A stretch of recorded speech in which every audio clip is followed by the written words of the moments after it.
Du livre du prophète Ézéchiel. Ainsi parle le Seigneur Dieu. Voici que moi-même je m'occuperai de mes brebis, et je veillerai sur elles, comme un berger veille sur les brebis de son troupeau quand elles sont dispersées. Ainsi je veillerai sur mes brebis, et j'irai les délivrer dans tous les endroits où elles ont été dispersées, un jour de nuages et de sombres nuées. C'est moi qui ferai paître mon troupeau, et c'est moi qui le ferai reposer, oracle du Seigneur. La brebis perdue, je la chercherai, l'égarée, je la ramènerai. Celle qui est blessée, je la panserai. Celle qui est malade, je lui rendrai des forces. Celle qui est grasse et vigoureuse, je la garderai, je la ferai paître selon le droit. Et toi, mon troupeau, ainsi parle le Seigneur Dieu, voici que je vais juger entre brebis et brebis, entre les béliers et les boucs.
De la première lettre de saint Paul apôtre aux Corinthiens. Frères, le Christ est ressuscité d'entre les morts, lui, premier ressuscité parmi ceux qui se sont endormis. Car, la mort étant venue par un homme, c'est par un homme aussi que vient la résurrection des morts.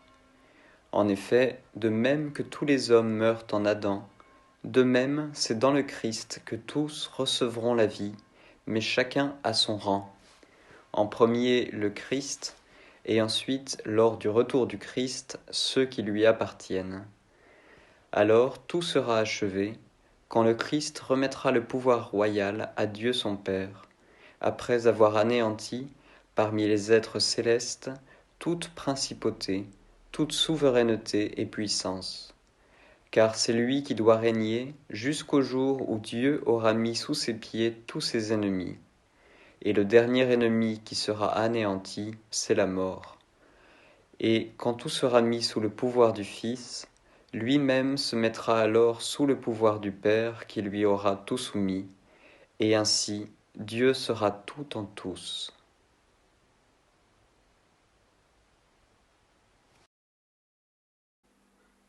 De l'Évangile de notre Seigneur Jésus-Christ selon saint Matthieu.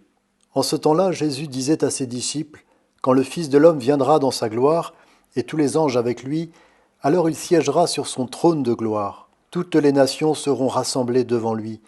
Il séparera les hommes les uns des autres, comme le berger sépare les brebis des boucs. Il placera les brebis à sa droite et les boucs à gauche. Alors le roi dira à ceux qui seront à sa droite, « Venez les bénis de mon Père, recevez en héritage le royaume préparé pour vous depuis la fondation du monde. Car j'avais faim, et vous m'avez donné à manger, j'avais soif, et vous m'avez donné à boire, j'étais un étranger, et vous m'avez accueilli, j'étais nu, et vous m'avez habillé, j'étais malade, et vous m'avez visité, j'étais en prison, et vous êtes venu jusqu'à moi. » Alors les justes lui répondront, « Seigneur, quand est-ce que nous t'avons vu? Tu avais donc faim, et nous t'avons nourri? Tu avais soif et nous t'avons donné à boire. Tu étais un étranger et nous t'avons accueilli. Tu étais nu et nous t'avons habillé. Tu étais malade ou en prison. Quand sommes-nous venus jusqu'à toi ? Et le roi leur répondra, Amen, je vous le dis, chaque fois que vous l'avez fait à l'un de ces plus petits de mes frères, c'est à moi que vous l'avez fait. Alors il dira à ceux qui seront à sa gauche, Allez-vous-en loin de moi, vous les maudits, dans le feu éternel, préparé pour le diable et ses anges. Car j'avais faim et vous ne m'avez pas donné à manger. J'avais soif et vous ne m'avez pas donné à boire. J'étais un étranger et vous ne m'avez pas accueilli. J'étais nu et vous ne m'avez pas habillé. J'étais malade et en prison et vous ne m'avez pas visité. Alors ils répondront eux aussi, Seigneur, quand avons-nous vu avoir faim, avoir soif, être nus, étrangers, malades ou en prison, sans nous mettre à ton service ? Il leur répondra, Amen, je vous le dis, chaque fois que vous ne l'avez pas fait à l'un de ces plus petits, c'est à moi que vous ne l'avez pas fait. Et ils s'en iront, ceux-ci au châtiment éternel, et les justes à la vie éternelle.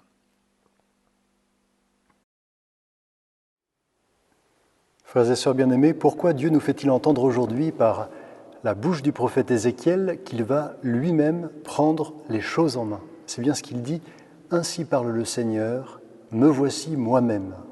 Je vais m'occuper de mes brebis pour veiller sur elles. » Il annonce qu'il va lui-même partir à la recherche de celles qui sont égarées, penser celles qui sont blessées, nourrir celles qui ont faim et les rassembler à nouveau.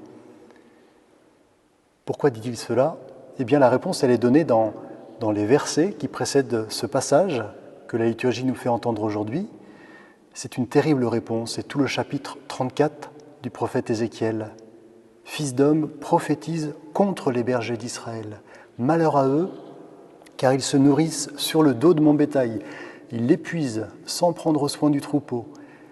Les brebis errent çà et là, et ceux qui devraient les protéger, ceux qui devraient les guider, ne s'en inquiètent guère. Aussi, leur redemanderai-je mes brebis. Je vais leur redemander mes brebis, dit le Seigneur. Vous voyez, Dieu ne se contente pas de dénoncer les mauvais pasteurs, il prend la direction des opérations, car il aime ses brebis. Frères et sœurs, si Dieu nous fait entendre cette promesse d'assistance immédiate, c'est sans doute que nous avons besoin aujourd'hui, et pour cause, qu'il s'agisse des leaders temporels ou des leaders spirituels. De très nombreuses personnes dans le monde et dans l'Église ne cessent de se plaindre aujourd'hui d'avoir des dirigeants qui ne sont pas à la hauteur, qu'on ne voit pas se comporter comme des chefs. On demande des pères, dirait Philippe Oswald. Du côté politique, du moins en haut lieu, il semble qu'il n'y ait plus personne à suivre.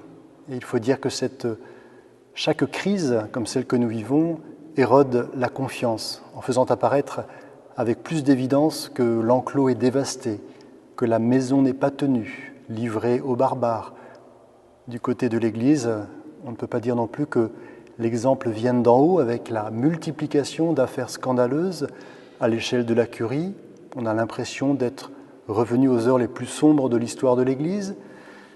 Un jeune prêtre me confiait récemment, il me disait « Votre génération, elle a de la chance, elle avait des grandes figures à admirer, peut-être a-t-il raison. » Saint John Henry Newman, grand théologien et aussi historien de l'Église, qui eut à souffrir personnellement de la suffisance de la hiérarchie catholique, il venait de l'anglicanisme, écrivait déjà avec la lucidité qu'on lui connaît, j'ai retrouvé ces lignes, « Le peuple catholique, à travers la chrétienté et tout au long de son histoire, fut le champion obstiné de la vérité catholique, ce qui ne fut pas toujours le cas des évêques, et ceci peut-être afin de rappeler à l'Église la grande leçon évangélique que ce ne sont ni les savants ni les puissants, mais les obscurs, les faibles et les ignorants qui constituent sa véritable force.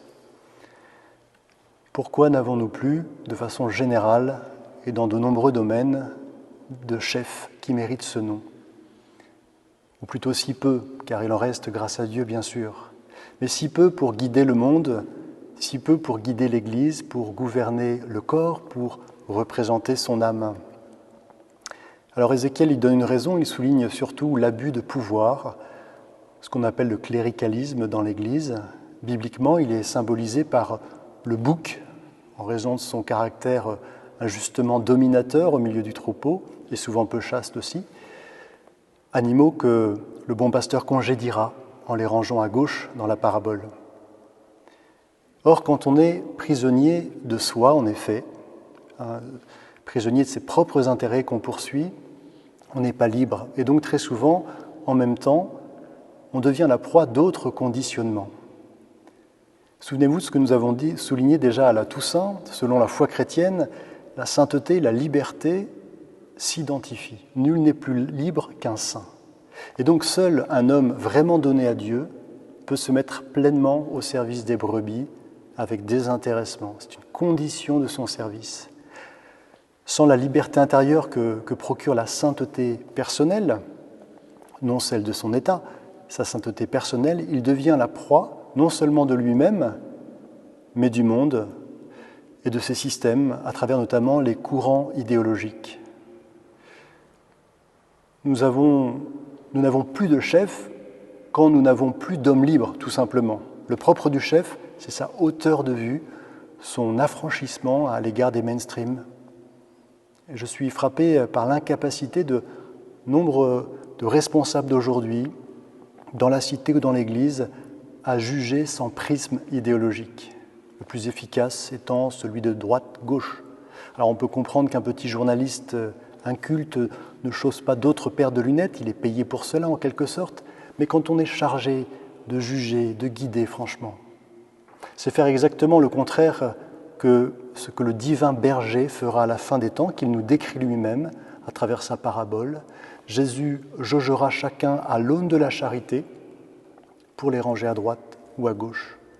Le mauvais berger, lui, il range directement à droite ou à gauche et ça tient lieu de jugement. C'est le contraire. Le mauvais berger ne regarde pas le bien accompli ou le bien à accomplir, cela lui échappe. Il range par catégorie, a priori, selon des critères dépassés, démentis chaque jour par l'épreuve de la réalité. Mais l'idéologie fait des ravages et elle est une spécialité française. Il suffit de regarder un débat à l'Assemblée pour voir que le prisme idéologique l'emporte sur l'analyse de fond. On s'invective et d'une parole, on creuse encore plus profondément le fossé entre les représentants et le peuple. Chers amis, pourquoi Dieu permet-il que nous éprouvions ces dernières années autant de déception, voire de sentiments d'abandon chez ceux qui devraient nous guider, que nous nous sentions de plus en plus orphelins? J'aborde cette question car on me la pose très souvent en ce moment. J'ai d'abord commencé par être embarrassé car il m'est difficile de ne pas partager le constat de crise de leadership, de panne générale du commandement.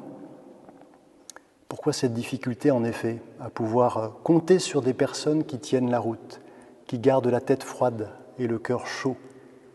Pourquoi cette absence de vrais chefs, de vigoureux pasteurs?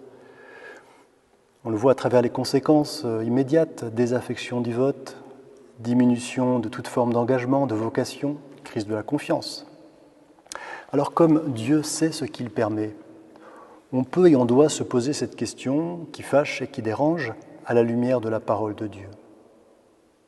Se demander en quoi la crise du chef dans laquelle nous sommes entrés depuis un demi-siècle, qui atteint peut-être son apogée aujourd'hui, pourrait-elle salutaire ou du moins bienfaisante, comme toute épreuve assumée dans l'espérance peut l'être?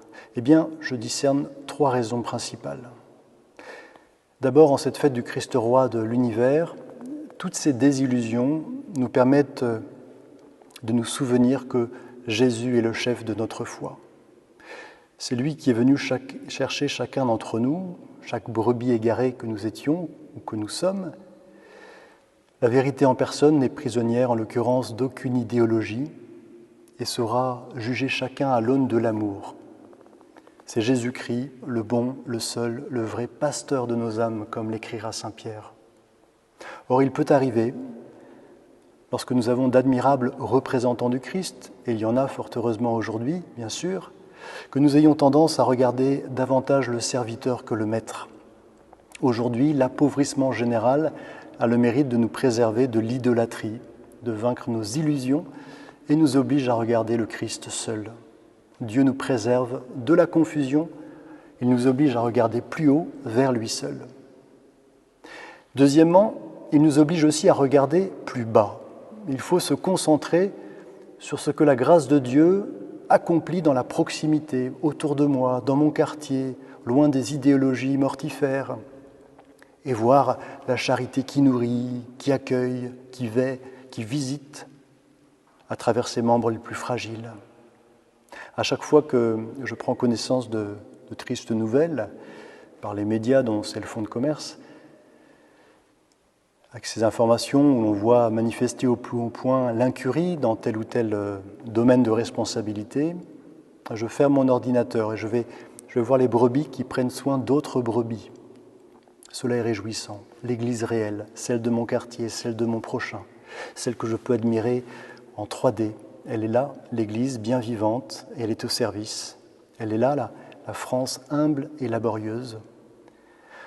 Franchement, j'admire souvent la foi et la charité des fidèles laïcs qui doivent avaler un paquet de couleuvres. J'apprends de leur discrétion, de leur patience, de leur miséricorde à l'égard de leurs responsables. J'apprends surtout de la fidélité de ceux qui restent, même si je vois le troupeau se déliter. En somme, pour aimer l'Église, pour grandir dans l'espérance, il faut éviter de regarder trop longtemps, en tout cas, les échelons intermédiaires. Il faut regarder vraiment tout en haut Jésus et l'Église dans le reflet de ses yeux, et puis à la base courageuse des fidèles baptisés.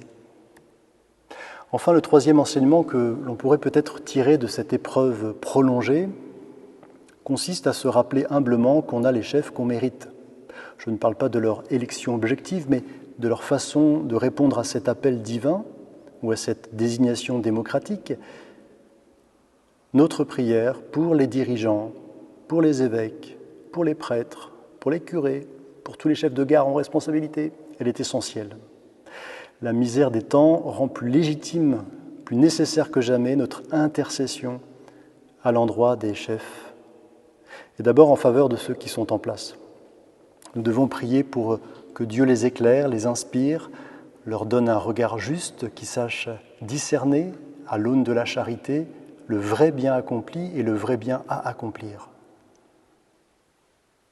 Certes, à la fin des temps, le seul pasteur vraiment légitime baignera lui-même l'histoire et chacune de nos vies dans sa lumière définitive, aussi juste que miséricordieuse.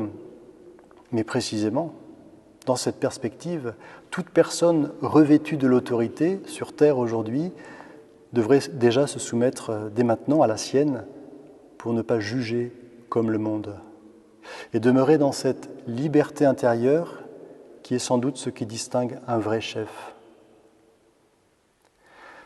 Résumons, nous avons le droit d'être déçus par nos élus, par nos gouvernants, par nos responsables en tout genre, par nos prêtres. Mais nous sommes invités à regarder plus haut, avec un regard de foi, jusqu'à Jésus roi, et à regarder plus bas, Jésus serviteur, et surtout à intercéder avec plus d'insistance, à prier. Seigneur, donnez-nous des chefs pour diriger notre pays, proie de tant de menaces et de divisions, pour diriger ton peuple, si inquiet, perdu ou déçu. Infuse ton esprit de sainteté et de lumière dans le cœur de tous les successeurs des rois et des apôtres, dans les élus de la cité temporelle, dans les élus de ton Église pérégrinante. Parle, Seigneur, commande, règne dans l'esprit de tes évêques, de tes prêtres, de tes fidèles en mission. Apprends-nous à les aimer tous comme des frères, à les garder dans notre prière, à leur faire confiance, et surtout maintiens l'esprit de communion et de paix dans l'unité de la foi et de la charité. Et envoie-nous enfin des hommes et des femmes libres à l'égard du monde parce que pleinement donnés à toi, qui ne craignent ni rien ni personne, sinon de ne pas assez t'aimer et de ne pas bien te servir. Seigneur Jésus, notre chef, notre roi, nous le croyons, tu n'abandonnes jamais ton troupeau. Aussi nous te rendons grâce, nous t'adorons et nous te bénissons car tu es fidèle pour les siècles des siècles. Amen.